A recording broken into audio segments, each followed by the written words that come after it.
Quand Homo festivus part en voyage, ce pèlerin opiniâtre de la nouvelle sensibilité incriticable ne saurait le faire qu'avec l'intention d'imposer partout où il va, et même s'il ne cesse de raconter le contraire, l'ensemble de ses valeurs.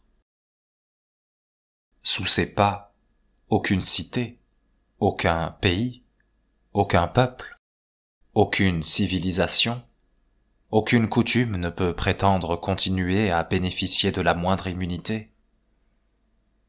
La plus insignifiante bourgade est sommée d'en finir avec ses comportements particuliers, dans le cas où ceux-ci auraient le malheur d'entrer en conflit avec les règles dont Homo festivus s'estime le détenteur.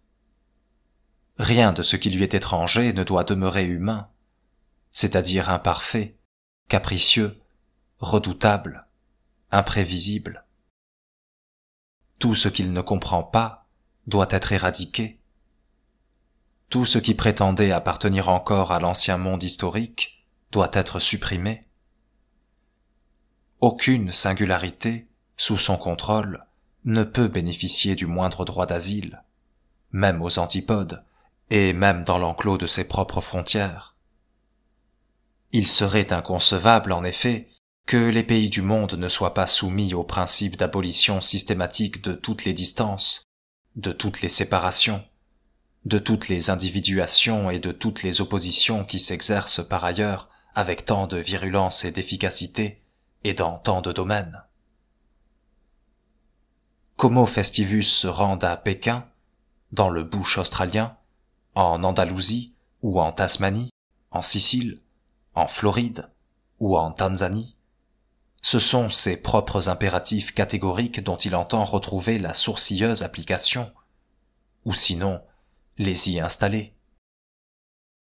Les pays qu'il visite, et leurs habitants, doivent promptement se bonifier pour qu'il y existe. Homo festivus est ce nouveau touriste, d'un genre encore jamais analysé, qui a résolu d'être tout, partout où il se rend, et que ceux qu'il côtoie n'y soient presque plus rien, sauf à y ressembler à son autoportrait. Il n'entend aucunement se soumettre ou s'adapter à ce qu'il voit, et les territoires qu'il parcourt n'ont d'espoir de survie que s'ils cessent d'être au service d'eux-mêmes pour se mettre à son service. L'Afrique ou la Chine, à travers lesquelles pérégrine Homo festivus, ne doivent plus être l'Afrique ou la Chine selon les Africains ou selon les Chinois, mais l'Afrique ou la Chine selon lui-même et selon sa morale.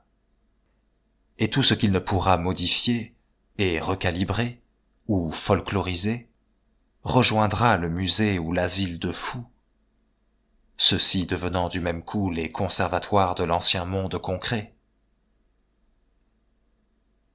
Dans ces conditions, on imagine mal que puissent se poursuivre très longtemps encore, comme en Haïti par exemple, ces procès pourtant légaux, mais également odieux bien sûr, où on condamne un animal à mort parce qu'il a été reconnu coupable de possession par un mauvais esprit.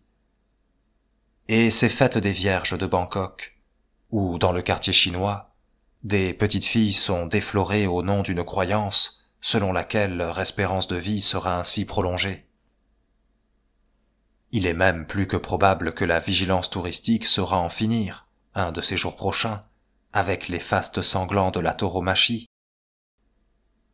Ce n'est plus la terre qu'arpente Homo festivus, c'est la touristosphère, et il réclame d'elle cette transparence qu'il exige du reste, des intrigues de l'État, comme des plages ou des montagnes, et de la mort elle-même, sommée de s'exhiber dans ses atours de fête, et sous des pierres tombales redesignées.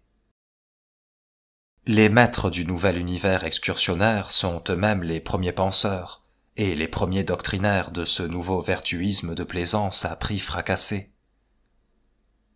Il y a déjà bien longtemps, les très redoutables voyagistes des nouvelles frontières déclaraient avec fierté que leur but n'était nullement mercantile.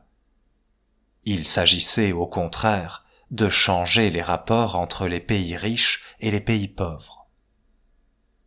Le marchand de tourisme est l'un des principaux marchands de sommeil de l'époque qui commence.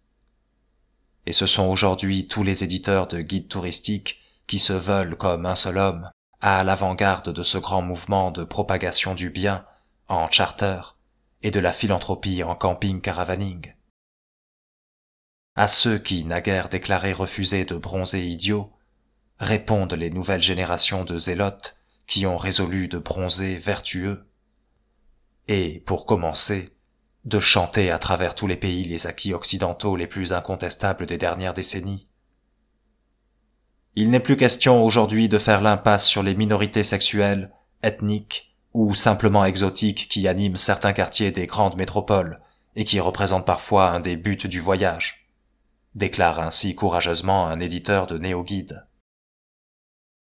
En d'autres termes, il s'agit d'indiquer aux nouveaux touristes, lorsqu'ils se trouvent ailleurs, ce qui existe déjà chez lui. Le même, ici encore, ne rencontre que le même. À ceci près que ce même, désormais, est repeint aux couleurs héroïques de l'excentricité, donc de cette marginalité devenue centre tout en continuant à se prétendre marginalité, sans laquelle aucun consensus efficace ne saurait régner. En revanche, poursuit ce même éditeur de néo-guide, avec une soudaine et incorruptible sévérité, nos ouvrages peuvent de moins en moins donner le sentiment qu'ils cautionnent certains régimes ou pratiques contestables, voire inadmissibles. C'est en effet dans un climat typiquement hyperfestif de concurrence humanitaire que toutes les collections de livres touristiques rivalisent de bonnes intentions, préviennent leur éventuel acheteur, au cas où ceux-ci, par exemple, auraient le projet de se rendre dans un pays écrasé par une dictature militaire, ou dominé par un quelconque fanatisme résiduel, et leur déconseillent d'aller conforter ces insupportables régimes en leur donnant de l'argent. Il ne s'agit plus seulement de voyager loin, il s'agit, lorsqu'on sera loin, de marcher dans le bien, et de ne marcher que là-dedans, et que loin et bien soient enfin synonymes.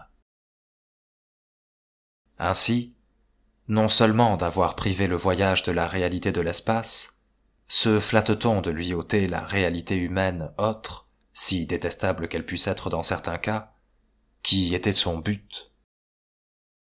Les guides Lonely Planet, qui peuvent se féliciter de promouvoir un tourisme responsable, ont reçu l'année dernière d'unanimes applaudissements après la publication de leur ouvrage sur la Birmanie, parce que d'entrée de jeu, ils mettaient en garde les lecteurs contre la junte qui y règne, et les conjuraient de ne pas s'en rendre complices, fût-ce involontairement.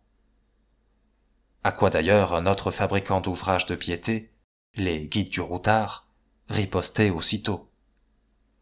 Dire en 3 mots que les colonels birmans sont des tyrans, tout le monde le sait et le fait déjà. En revanche, il me semble beaucoup plus courageux d'évoquer les manquements aux droits de l'homme dans des pays très proches de nous.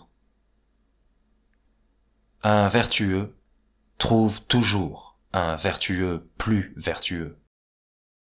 Et ainsi, au fil de ces épisodes touristomachiques, se raffine à chaque instant ce projet d'inquisition suave ou de vigilance universelle, auquel les maîtres de l'univers excursionnaire ne sont pas les derniers à apporter leur concours, même s'ils le font les uns contre les autres, et selon les principes d'une très roborative compétition.